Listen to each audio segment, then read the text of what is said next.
اگر درمان نداری گپ که شدن خوب نیست آتشی پنهان دل بالا نمودن خوب نیست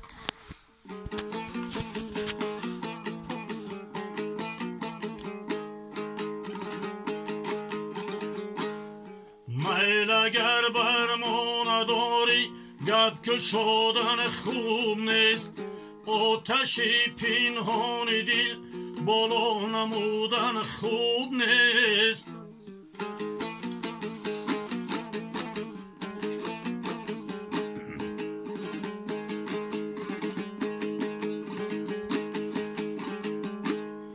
بارها دل دادم و بر من دل نگذاشتم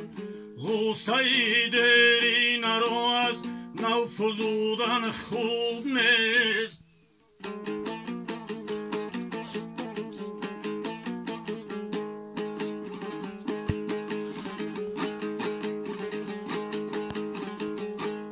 نان کس قرض است میگویم به هر کس آدمان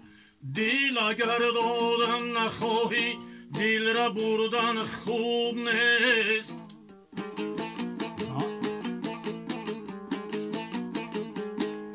دل اگر دادن نخواهی دل را بردن خوب نیست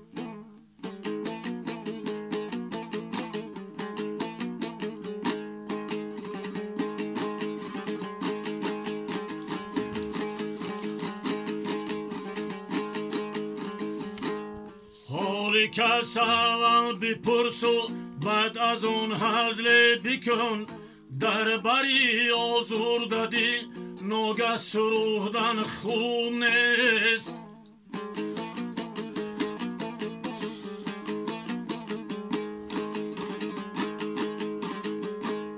حالی کس اول بپرس و بعد از اون هزل بکن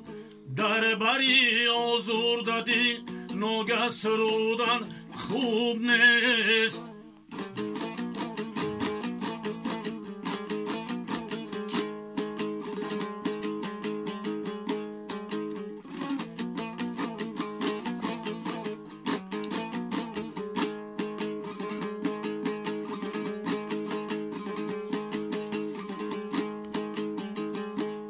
گر تو دانی آدم غرق است در گرداب